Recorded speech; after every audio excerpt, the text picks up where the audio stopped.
Student class join करो।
Daily एक होता है, फिर वो थोड़ी देर रहता चला जाता।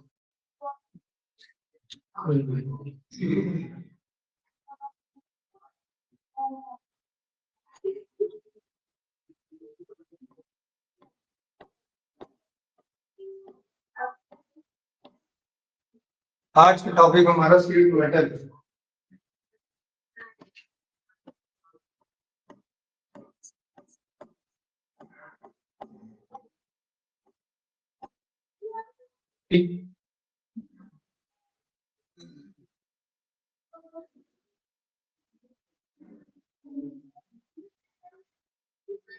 खाद्य कृषि से निर्मित होते जो कि संदूक, डिब्बे, ट्रेन आदि बड़े बड़े छोटे से छोटे उद्योगों में भी स्लीप मेटल का बहुत उपयोग है। उद्योगों में बड़े बड़े टैंक, हवाई जहाज तथा समुद्री जहाज और स्टील के फर्नीचर आदि निर्मित किए जाते हैं या प्रयोग किए जाते हैं।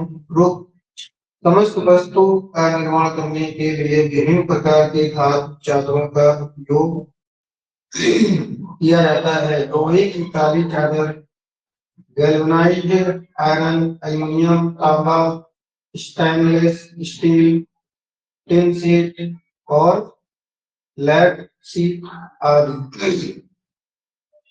अब बात करते हैं लोहे की चादर।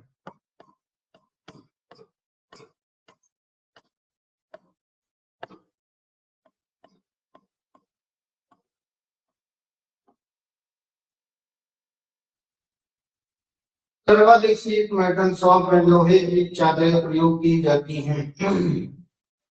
काली लोहे की चादरें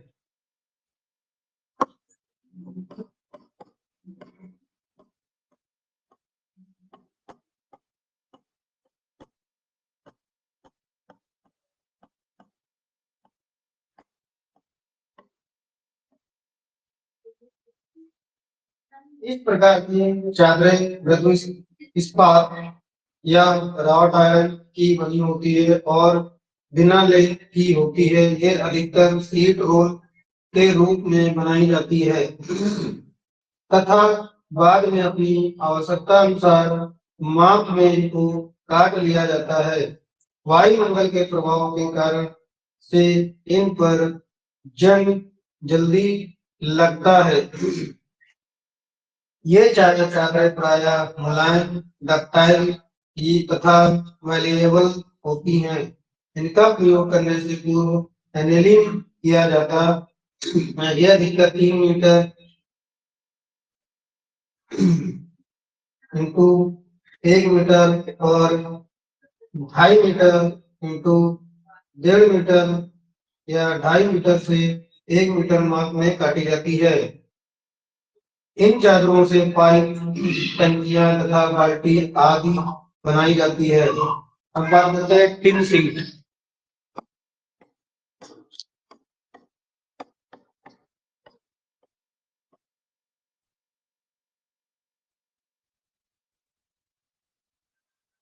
टिन शीट लोहे की चादरें पर टिन शीट का लेप किया जाता है ताकि जंग न लगे और चमक जाए और तथा सुंदर लगे। चादरों पर कलई की परत चढ़ाने की इस क्रिया को टिनिंग कहते हैं।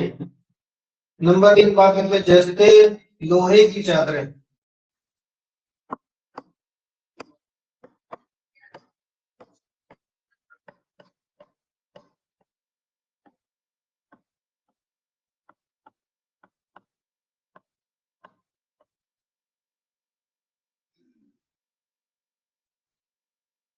लोहे की शीट के ऊपर जस्ते की कोटिंग करने की क्रिया को गैल्वेनाइज कहते हैं।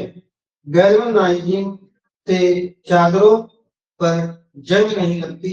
काली चादरों पर छाल या तथा तेजाब में धोने के बाद पिघले हुए जिंक और टैंक में डाल दिया जाता है जिससे जस्ते की परत इस पर चढ़ जाती है। जस्ते की परत चढ़ी हुई शीट को गैल्वेनाइज्ड आयरन शीट कहते हैं। इनका प्रयोग अधिकतर घरेलू सामान जैसे बाल्टी, ट्रंक तथा अनाज रखने की टंकी, संदूक, बक्सों की बॉडी आदि बनाने में किया जाता है। अब बात करते हैं तांबे की चादरें। अभी तक लोहे की चादरों की बात हो रही थी, अब होगी तांबे की चादरें।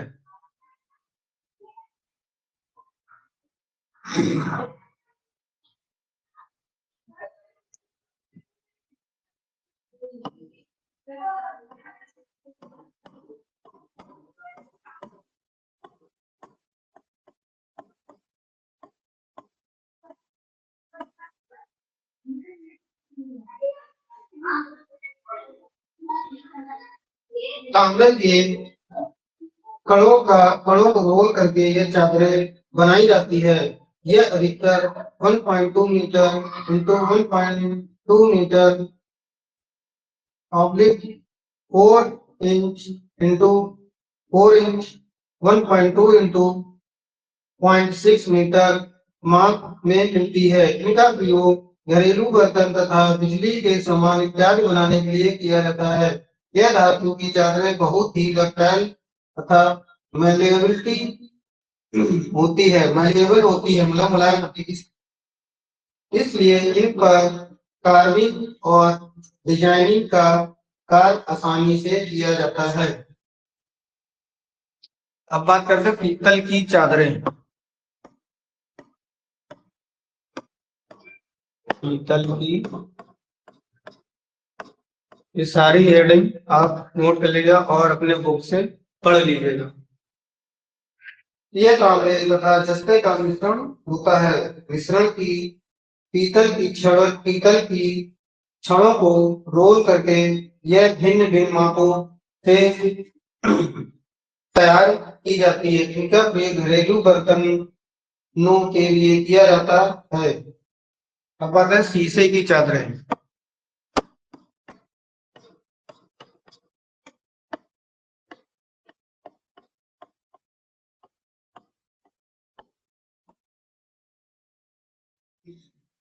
लैट की बनी चादरें बहुत ही मुलायम तथा भारी होती है। इन्हें चाकू से आसानी से छीला जा सकता है। इसका प्रयोग तेजाब, टैंकों, सैनिटरी पाइप तथा पैकिंग इत्यादि के लिए किया जाता है। एल्युमिनियम की चादरें, यह चादरें एल्युमिनियम की इच्छित मोटाई तथा चौड़ाई में बनाई जाती है। यह बहुत ही मलिएबल, डक्टाइल तथा भार में हल्की होती है। इसका प्रयोग अधिकतर हवाई जहाज बनाने, घरेलू बर्तन, फैंसी गुड्स इत्यादि के लिए किया जाता है। इसको भिन्न भिन्न रंगों में रंगा जा सकता है, इसीलिए इसका प्रयोग नकली गहनों बनाने के लिए किया जाता है। बात करते हैं स्टेनलेस स्टील की चादरें।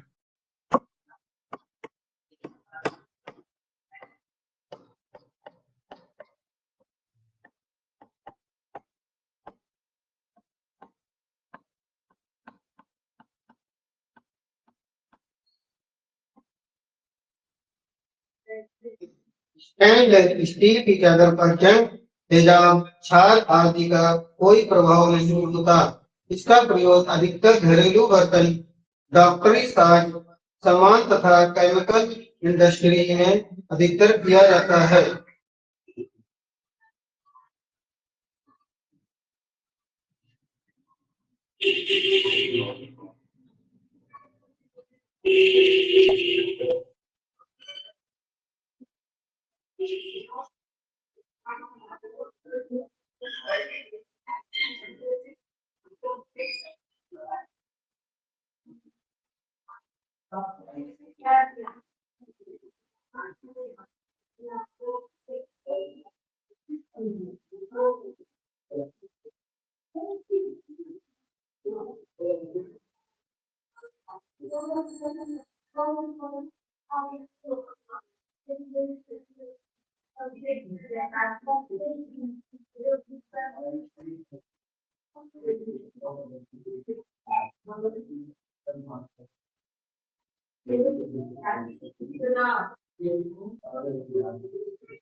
अब इसमें दिया हुआ है भारतीय मानक सीट आकार और स्ट्रिप आकार। भारतीय मानक के अनुसार 1730 1989 के अनुसार सीट की लंबाई mm, चौड़ाई मोटाई को दर्शाने वाले आंकड़ों द्वारा प्राप्त ISSH के रूप में नामित किया गया है। उदाहरण के लिए ISSH 3200 इंटू 600 इंटू 1 3200 सीट की लंबाई है, 600 सीट की चौड़ाई है और 1 जो है सीट की मोटाई है। स्टील सीटों का वजन देती है। मानक अनुसार भारतीय मानक पट्टी भारतीय मानक स्ट्रिप की ISST के रूप में नामित किया गया है, जिसके बाद 1730 1989 के अनुसार स्टील की चौड़ाई मोटाई लीजिए फिगर नंबर में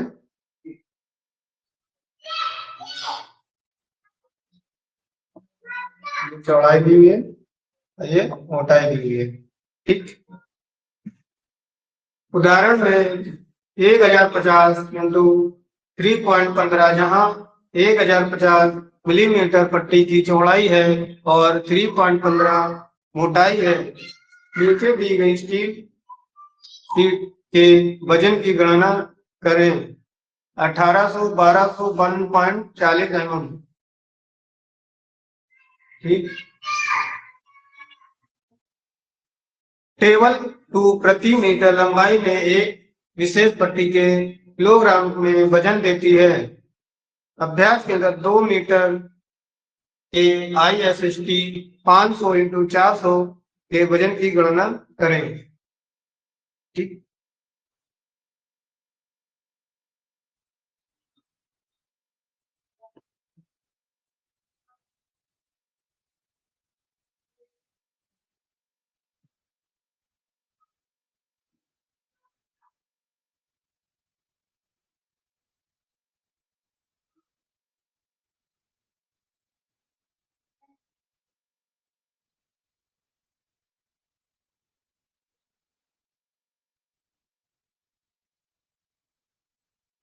ठीक। अब बात करते हैं शीट मेटल शॉप में प्रयुक्त औजार व उपकरण।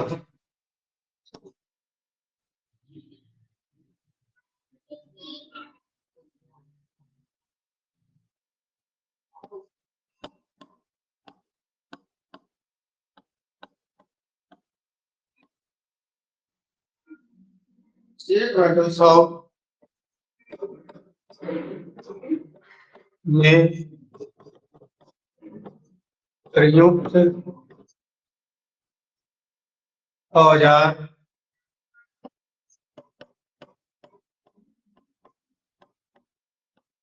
व उपकरण।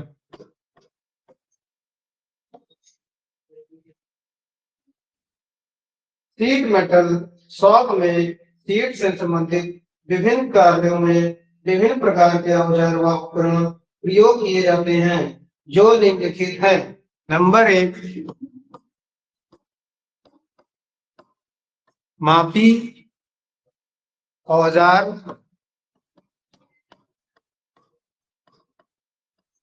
व उपकरण।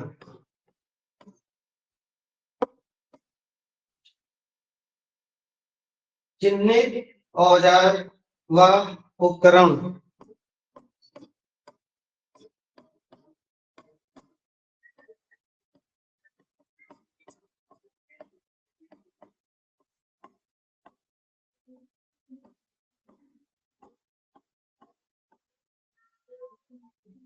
चोट लगने वाले औजार।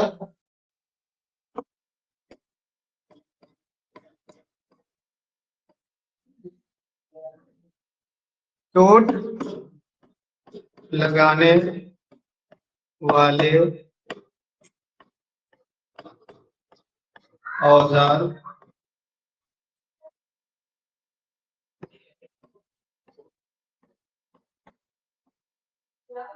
कर्तन औजार।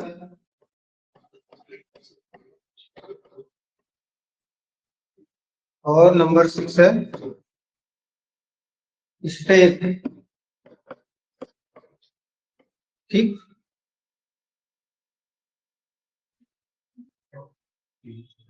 फिर नंबर 5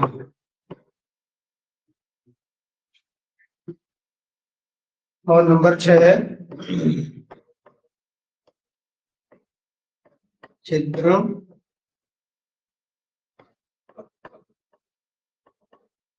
औजार। ठीक।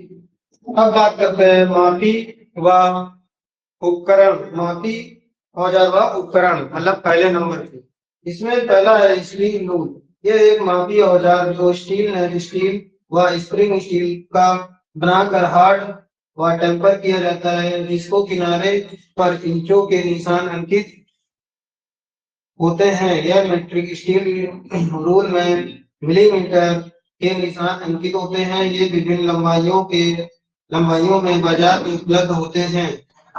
6 इंच, 12 इंच, 18 इंच या 24 इंच तथा 15 मिलीमीटर, 300 मिलीमीटर, 450 मिलीमीटर, 600 मिलीमीटर की लंबाई में आदि। स्टील रूल के द्वारा कम से कम 0.5 मिलीमीटर और 1.64 इंच की लंबाई मापी जा सकती है। अब इसी में बात करते हैं नंबर 2 स्टील टेप। अधिक लंबी चादरों को सुचारू रूप के मापने के लिए स्टील टेप का उपयोग किया जाता है। स्टील रूल की तरह स्टील टेप के किनारों पर भी इंचों व मिलीमीटर के निशान अंकित होते हैं। ये 3 मीटर तक के लंबाई में उपलब्ध होते हैं। Number 3 steel square. Steel square प्राय ट्राई स्क्वायर जैसा ही होता है। इसमें दोनों भुजाएं आपस में समकोण पर जुड़ी होती हैं। इसको शीट के ऊपर सीधी रेखाएं खींचने व मापने के लिए किया जाता है। इसकी एक लंबी भुजा होती है जिसको ब्लेड कहते हैं तथा दूसरी छोटी भुजा होती है जिसको टंग कहते हैं। ट्राई स्क्वायर तो आपने देखा ही होगा, पिछले चैप्टर में मैंने पढ़ाया भी था, इसी के बारे में है। और बात करते हैं नंबर 4, वायर गेज।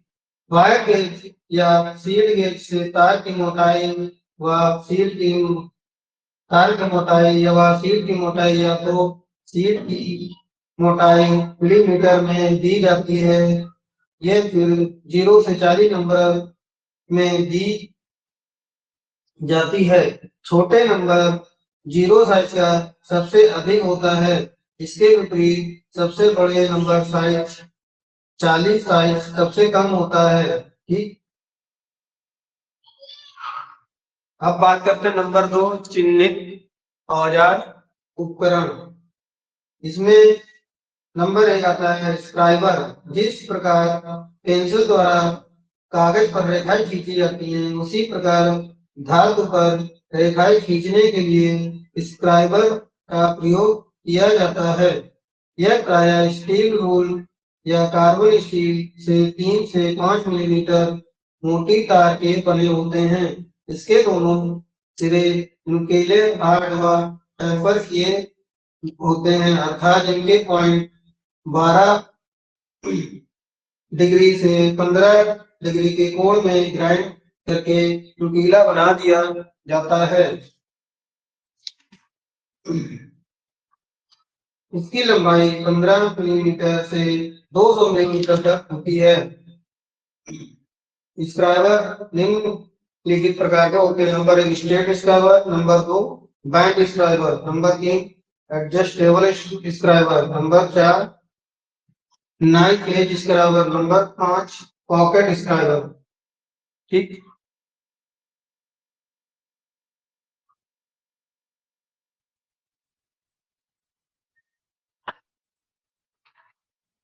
अब इसी में नंबर 2 आता है डिवाइडर।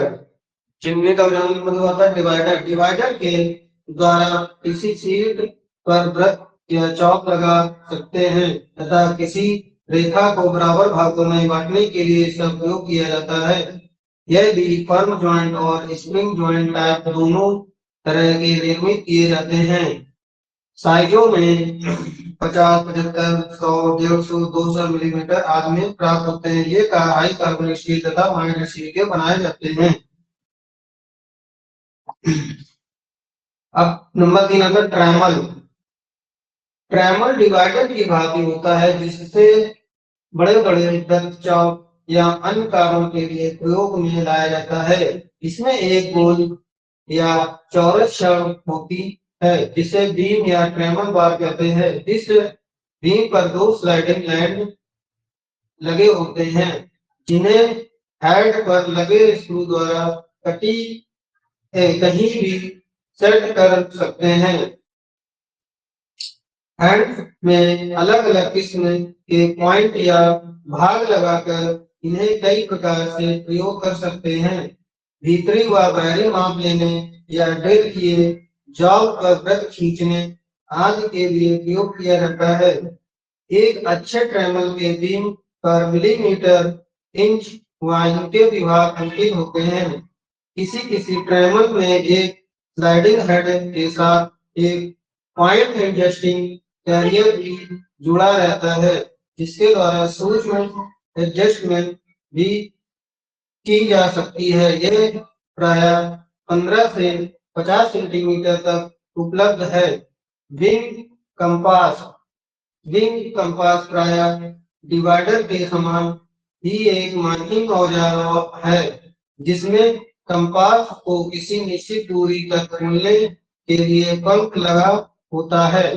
पंख में लगे हुए नट को टाइट करने पर कंपास की टांगों की एक निश्चित दूरी पर खुली रहती है। नंबर 5 आता है स्क्रैच ओवल। स्क्रैच ओवल को स्क्राइबर की तरह मार्किंग करने में के काम लाया जाता है। यह नुकीला होता है तथा शीशे पर लकड़ी का हैंडल फिट होता है। अब बात करते हैं चोट लगाने वाले औजार। इसमें आता सबसे पहले हैमर का प्रयोग किसी धातु पर चोट लगाने, फैलाने, मोड़ने व सीधा करने पर रिवेटिंग आदि के लिए किया जाता है, परंतु सीट कार के लिए कुछ विशेष प्रकार के हैमर प्रयोग में लाए जाते हैं।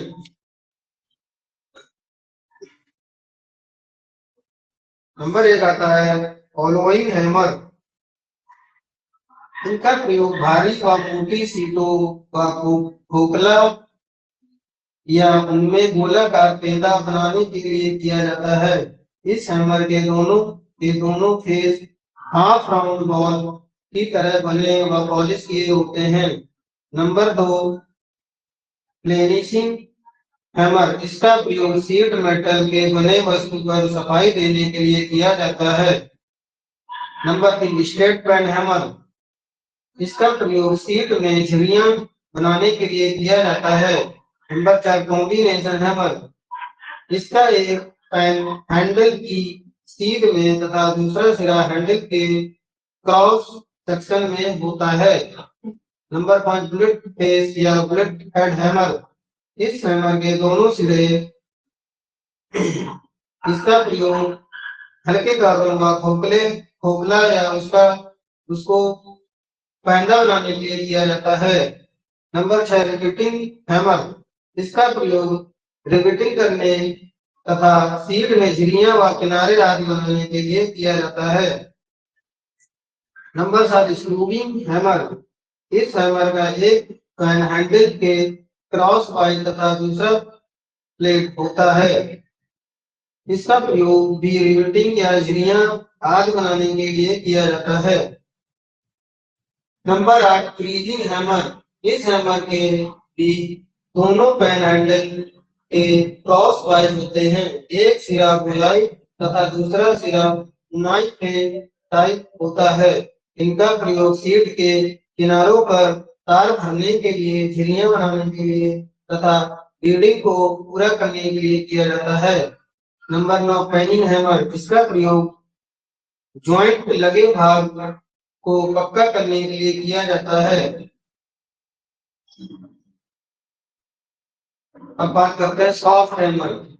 यह मुख्यतः तांबा, पीतल, शीशा, एल्युमिनियम, लकड़ी, hard rubber, plastic, bakelite, nylon आदि के बनाए जाते हैं। इनका प्रयोग फिनिश किया हुए पार्ट पर चोट लगाने के लिए, उन्हें फिट करने के लिए किया जाता है। यह भी सॉफ्ट हैमर के भिन्न प्रकार के पाए जाते हैं। Raw hide hammer, mallet hammer, nylon hammer, standard wooden hammer, washing mallet hammer, hand vacuum mallet hammer. अब बात करते हैं number 1 raw hide hammer.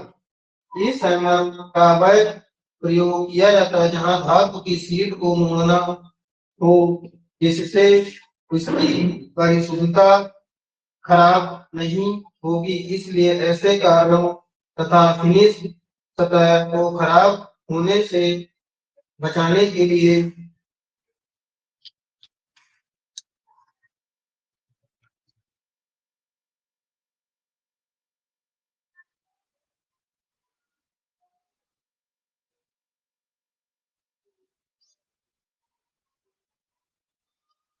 Raw hide hammer का प्रयोग में लाए जाते हैं। Number 2 mallet hammer. यह सख्त इमली, शीशम, पीतल, सागवान आदि के बनाए जाते हैं। इसका प्रयोग धातु पर हल्की चोट लगाने व सीट को मोड़ने के लिए सीधा करने के लिए किया जाता है। Number 3 nylon hammer. इस प्रकार के हैमर का प्रयोग हाई फिनिश जॉब करने के लिए किया जाता है। इनका प्रयोग मुख्यतः शॉप या आधुनिक टूल रूम आदि में किया जाता है। इस हैमर की बॉडी स्टील की बनी होती है और दोनों सिरे पर कठोर प्लास्टिक टुकड़ों को हैमर साइज के अनुसार बॉडी में फिट किया होता है। नंबर 4 है वुडन स्टैंडर्ड वुडन मैलेट। साधारण कार्यों के लिए प्रयोग किए जाते हैं जैसे चादरों को सीधा करना, मोड़ना इत्यादि। Number 5 washing mallet. इसका प्रयोग बर्तनों की तली को खोखला बनाने के लिए प्रयोग किया जाता है। Number 6 end fact mallet hammer. इसका प्रयोग स्ट्रीचिंग तथा हैमरिंग आदि के लिए उपयुक्त होता है।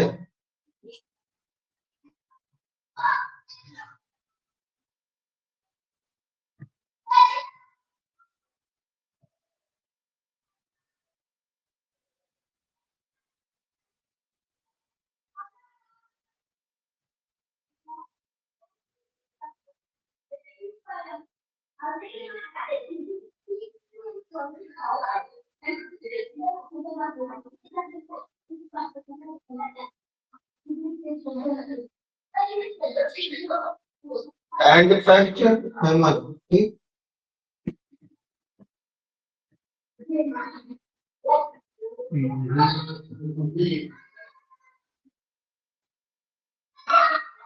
ये देखिए सब हैमर के बारे में आपको दिखाया गया है।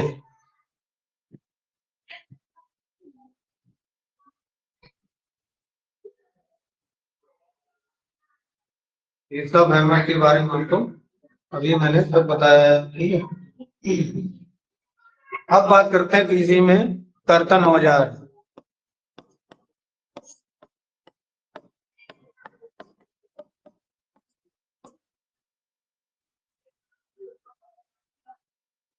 शीट को कार्य अनुसार काटना पड़ता है और काटने के लिए विभिन्न प्रकार की कटिंग औजार प्रयोग किए जाते हैं। शीट की मोटाई के अनुसार ही कटिंग औजार का चयन करना पड़ता है। कर्तन औजार को निम्नलिखित भागों में बांटा गया। स्लिप, चेयर, शेयरिंग मशीन, छेनी।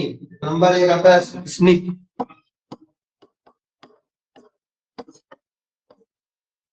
ठीक। यह लोहे की चादर काटने के एक प्रकार की कैंची होती है। इसका प्रयोग 1.2 मिलीमीटर स्निप। ये देखिए आपका स्निप।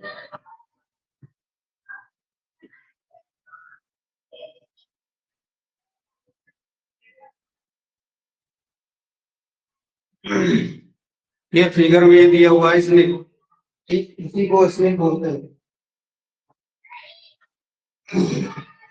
इसलिए हमेशा डाई हाई कार्बोनिक स्टील की बनाकर उसको हार्ड हवा टेम्परेचर इसको ब्लेडों की 80 डिग्री पर ग्राइंड किया जाता है। स्निप की बनावट के आधार पर दो भागों में बांटा गया है।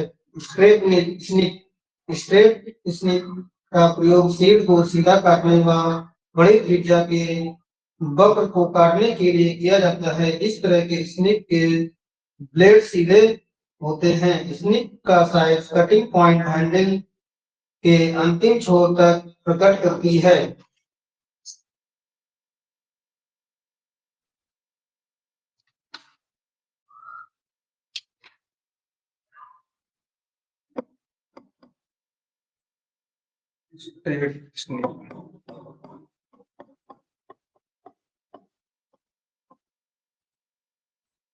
के बारे में बताया। बात करते हैं बेंट स्निप।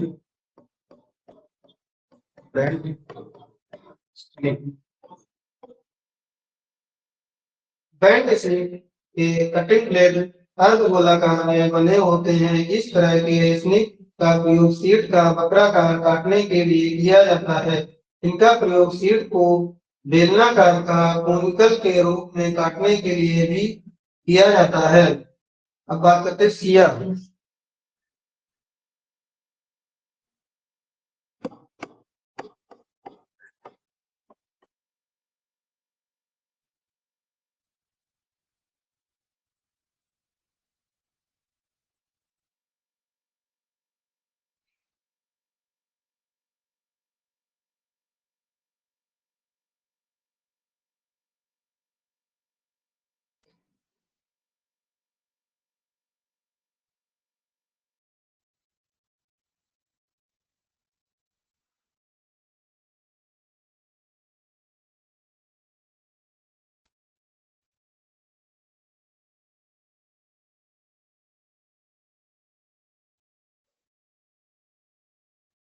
यह पतली चादरों को आसानी से स्निप द्वारा काटा जाता है, परंतु मोटी चादरों को स्निप के द्वारा काटना बहुत कठिन है। अतः मोटी चादरों को आसानी से काटने के लिए स्निप के सिद्धांत पर एक बड़ा कटिंग उपकरण प्रयोग में लाया जाता है, उसे शीयर कहते हैं। उनके कटिंग ब्लेडों में 87 डिग्री पर ग्राइंड पर किया जाता है। काल के अनुसार ये 3 प्रकार के होते हैं: stock shear, block shear, bench shear.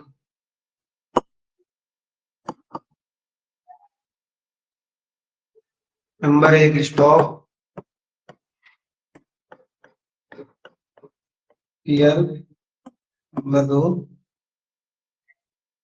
Block shear, number 3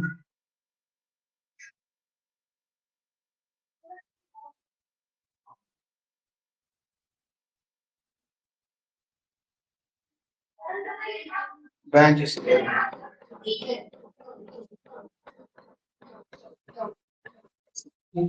अब बात करते हैं number 1 stock shear. Block shear का प्रयोग प्रायः मोटे तथा स्ट्रिप आदि को काटने के लिए किया जाता है। इस तरह के शीयर को प्रयोग शीट मेटल शॉप में बहुत कम किया जाता है। स्टॉक शीयर का ये दूसरा रूप ब्लॉक शीयर भी है। ठीक, अब बात करते हैं बेंच शीयर।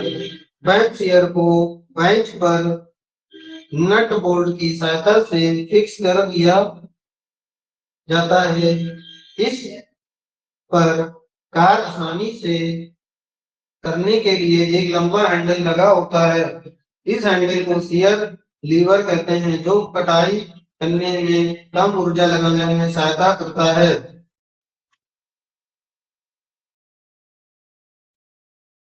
अब बात करते हैं शेयरिंग मशीन।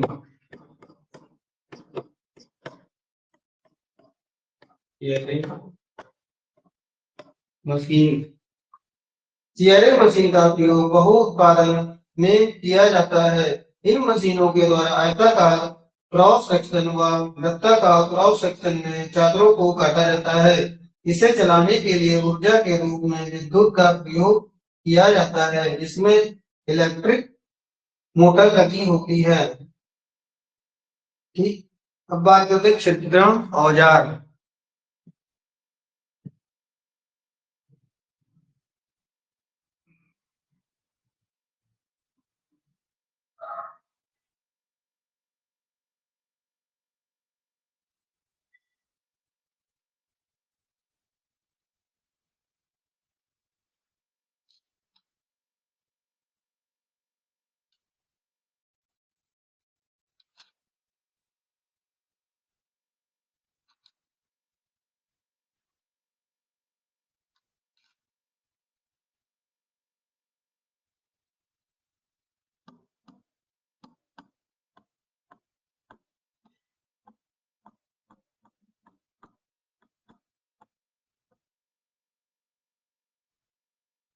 चादरों में आवश्यकता अनुसार सुराख करने के लिए निम्नलिखित प्रकार के पंच प्रयोग किए जाते हैं। नंबर 1 ठोस पंच, नंबर 2 खोखला पंच, नंबर 3 पिन पंच।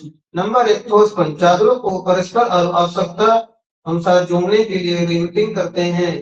इस रिवेटिंग क्रिया के लिए धातु की शीट में सुराख ठोस पंच के द्वारा करते हैं। शीट के नीचे एक मोटा लकड़ी का टुकड़ा शीट के सहारा लेने के लिए रखते हैं। इसके बाद मार्किंग करके सेंटर पंच से सेंटर बिंदु लगाते हैं और ठोस पंच के ऊपर हैमर की चोट मारते हैं तो चादर में सुराख हो जाता है। इस विधि से चादर में अन्य सुराख किए जाते हैं। नंबर 1 ठोस पंच, नंबर 2 खोखला पंच, नंबर 3 पिन पंच। ठोस पंच बता दिया। खोखला पंच।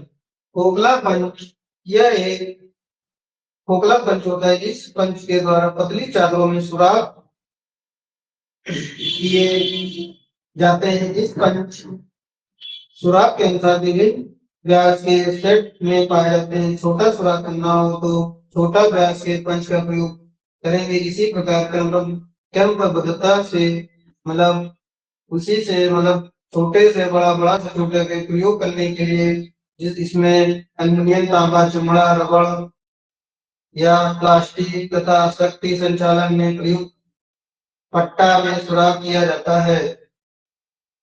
अब बात करते हैं पिन पंच।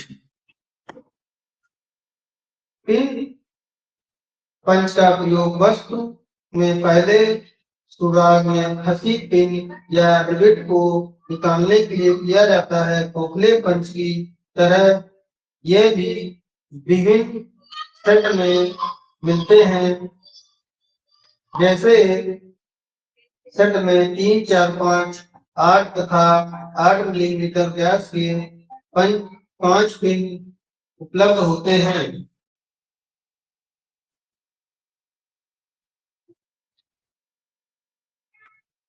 चादरों को विभिन्न आकृतियों में मोड़ने के लिए एक विशेष सहायक की आवश्यकता पड़ती है।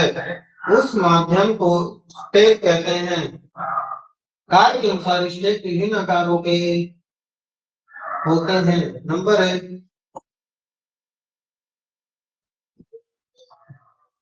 बात करते हैं स्टेक।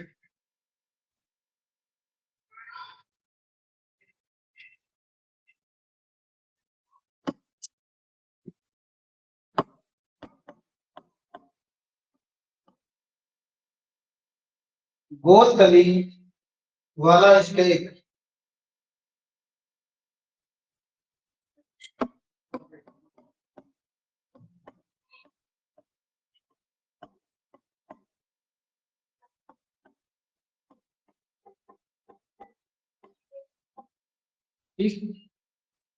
अब ये देखिए आपको ये गोल तली वाला स्टेक है फिगर नंबर 20 में ये दिया हुआ है। इस स्टेक में तली वृत्ताकार गोल होती है तथा ऊपर का हिस्सा समतल होता है। चादरों की गोल मोड़ने के लिए इस स्टेक का प्रयोग किया जाता है। अब बात करते हैं नंबर 2, बीक आयरन स्टेक।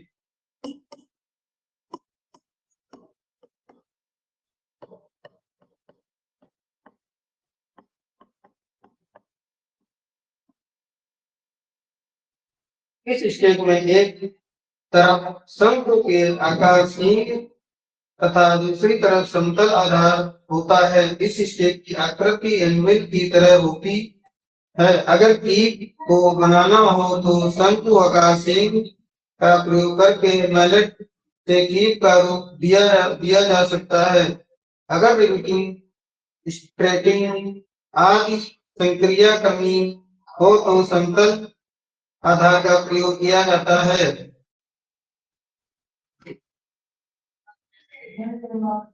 अब बात करते हैं नंबर 3, हैचेट स्टेक।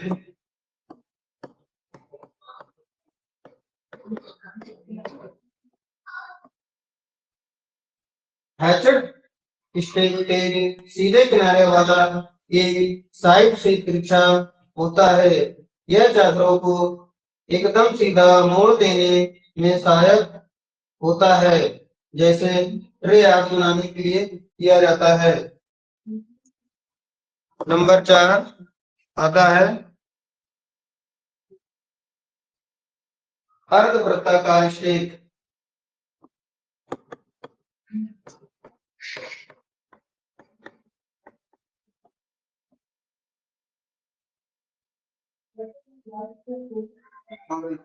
अर्ध चंद्राकार स्टेक।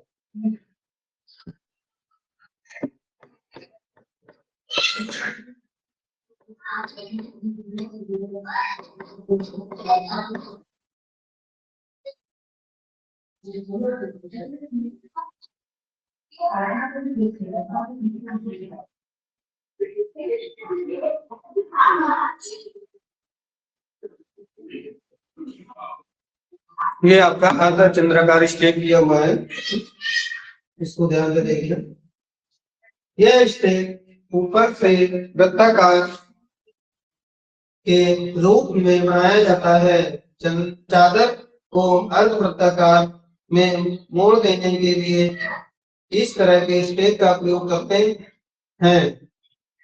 इसका प्रयोग बर्तनों के फ्लाई बनाने के लिए किया जाता है। फनल स्टेक, अब बात करते हैं फनल स्टेक।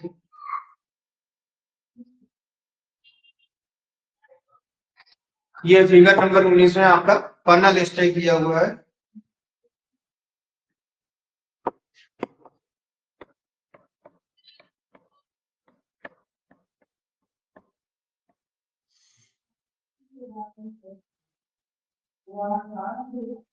इस स्टेक का आकार एक जैसा होता है। इसका एक सिरा वृत्ताकार, अर्धवृत्ताकार तथा दूसरा सिरा नुकीला होता है। इसका प्रयोग शंकु आकार की वस्तुओं में जोड़ लगाने के लिए किया जाता है।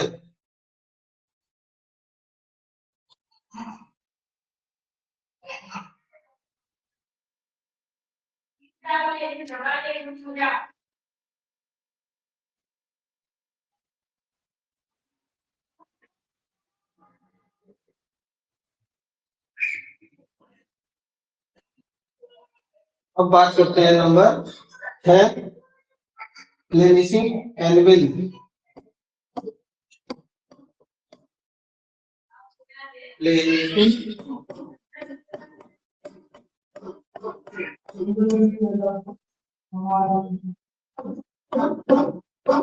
एनविल, इस फ्लेमिशिंग एनविल का प्रयोग जौ के प्लांट वाले भाग को ड्रेस करने या उसमें सुराख करने के लिए किया जाता है। इस स्टेक का ऊपरी भाग समतल होता है। Number 7, creasing iron stake.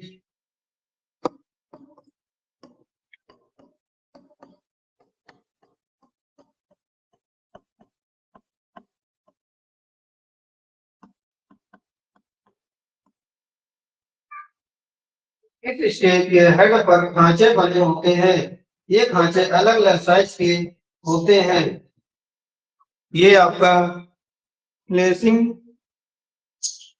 Anvil था और ये प्रेसिंग आयरन मतलब स्टेक है।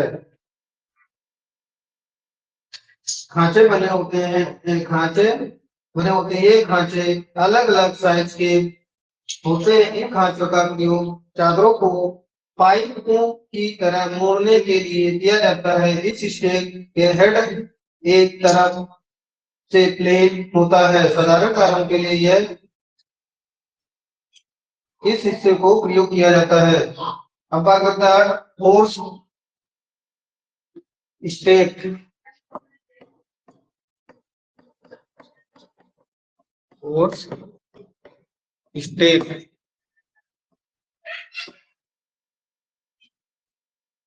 ये आपका फोर्स स्टेक है। इसके दोनों सिरे पर वर्गाकार का साइड में सुराख बने होते हैं।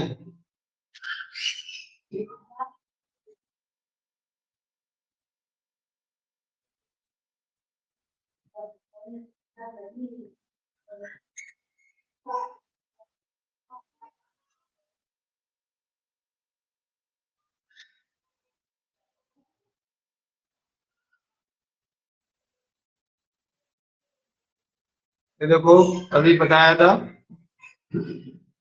टारगेट और ये एल वर्ग का स्क्राइबर के बारे में भी बताया था और ये स्ट्रेट भी बताया था, स्ट्रेट स्पिनिंग के बारे में, और ये बैंड स्ट्रिंग के बारे में बताया था अभी। ये देखिए ये अभी हैमर के बारे में बताया था।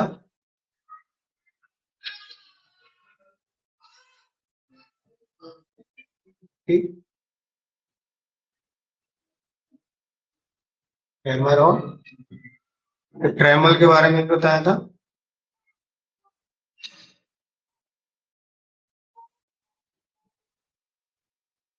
जब वो स्टेक ये बताया था अभी, ये सब स्टेक का भी।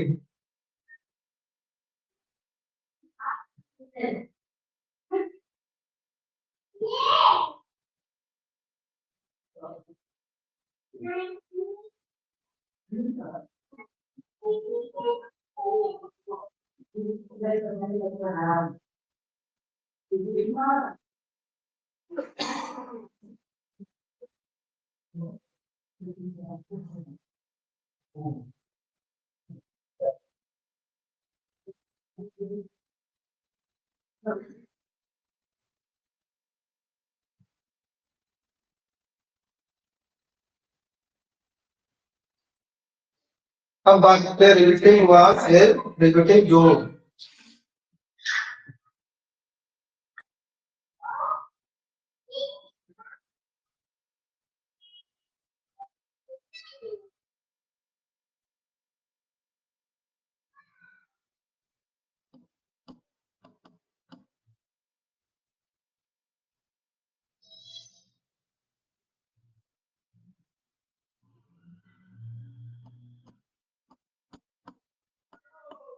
रिपीट ये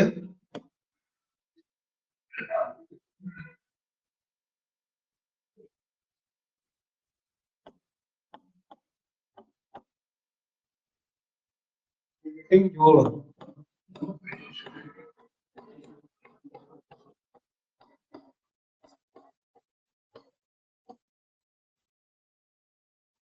बात करते हैं रिवेट।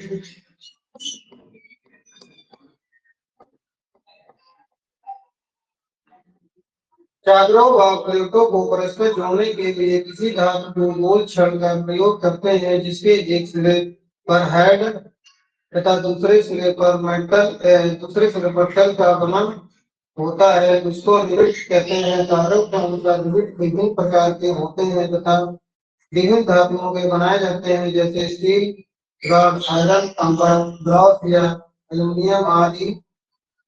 रिवेट के विभिन्न प्रकार है। स्नैप हेड,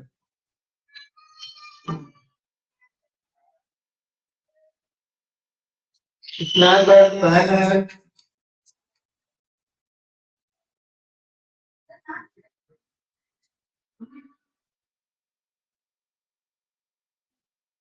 पर snap head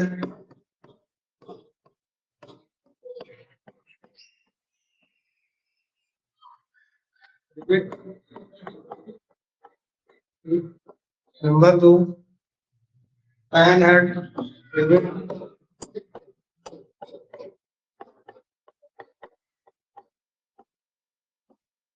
number 3 mushroom head rivet.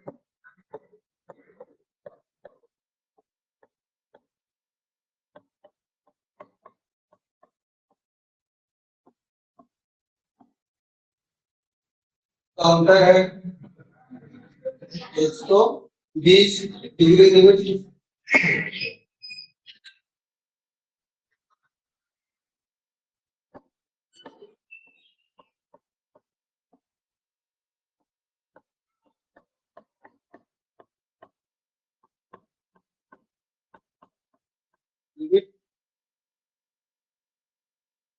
Number 5 है flat counter strength.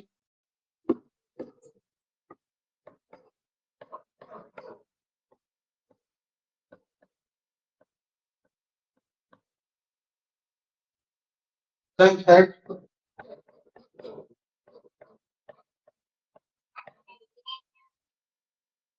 90 degree rivet. Number 6 flat counter, इसी का फ्लैट काउंटर स्ट्रेंथ है 60 डिग्री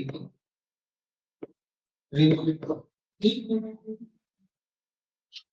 नंबर 7 है नंबर 7 है flat head rivet last.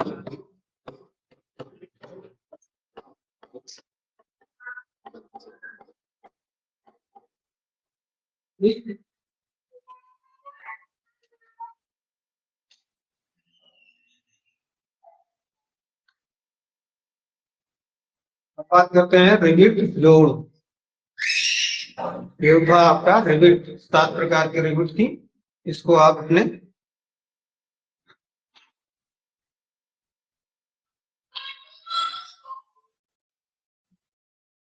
Books पे नोट कर लें और इसकी डेफिनेशन इसके बारे में जान लें। अब बात करते हैं रिविट रिविटिंग जोड़। रिविट के द्वारा धातु की चादरों को जोड़ने को रिविटिंग जोड़ कहते हैं।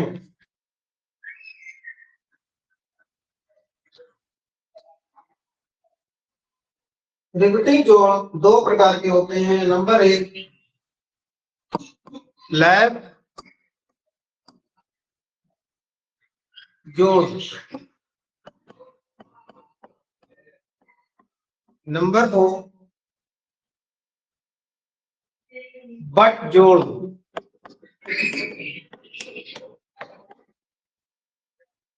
लैब जोड़ जिन जोड़ों में 2 जोड़ों जाने वाली प्लेटों को एक दूसरे के ऊपर रखकर रिविटिंग की जाए, उन जोड़ों को लैब जोड़ कहते हैं। ये 2 प्रकार की होती हैं। नंबर 1 सिंगल रिविटेड जोड़। सिंगल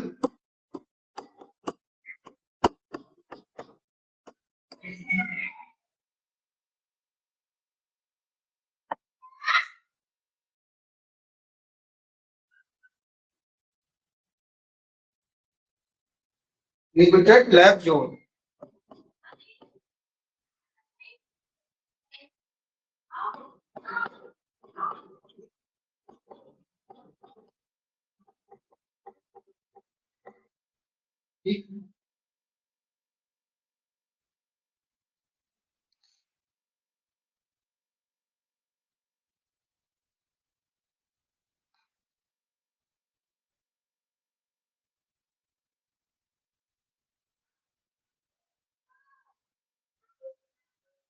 और नंबर 2 आता है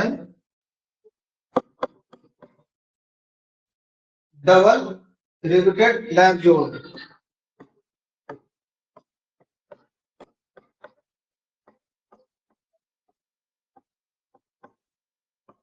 ठीक, मतलब सिंगल रिविटेड जोड़ का मतलब यह है कि एक ऐसी चादर जोड़ और इसमें रिबन लगा दी जाती है। ठीक, और डबल रिविटेड जोड़ एक ऊपर से चादर और एक ये चादर और ये इस चादरों को, इन दोनों चादरों के लिए जो रिबन लगाई रिबन लगा के जो जोड़ लगाई, इसी को डबल रिविटेड जोड़ बोलते हैं। ठीक, अब बात करते हैं बट जोड़।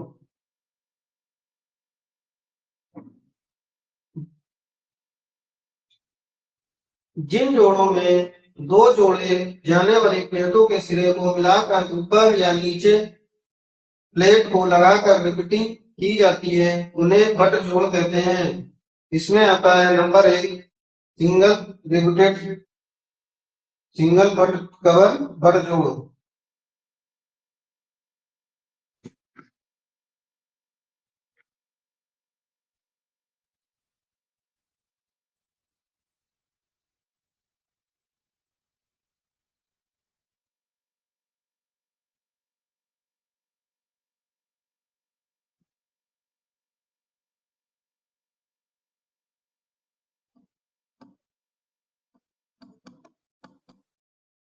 बट जोड़ नंबर 1 आ गया सिंगल रिपीटेड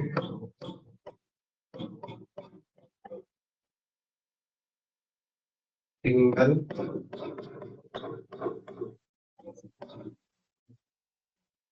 कवर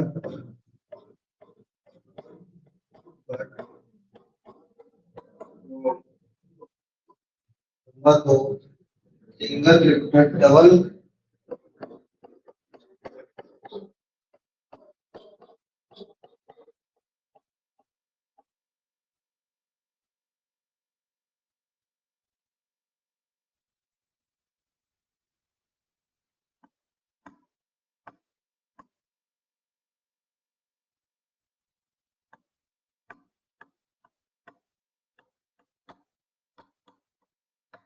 जोड़। नंबर 3 आता है डबल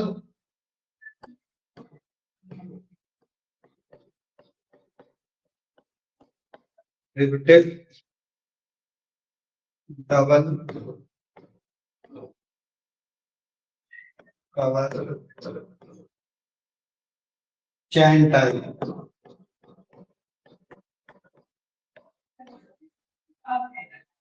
बट जोड़।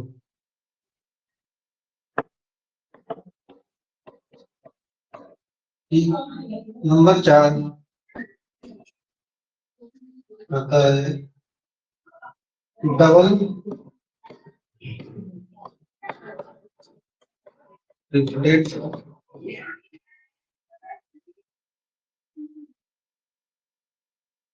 Double cover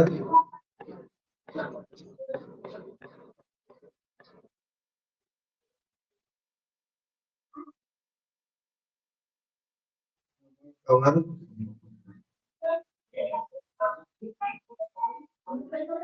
zigzag type जोड़।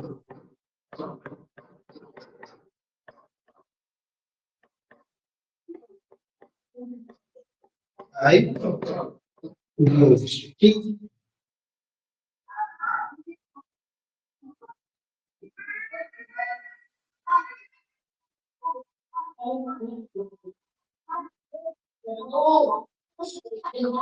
ठीक। कल हम आपको बताएंगे रिलेटिंग औजार। आज की क्लास यही समाप्त हुई।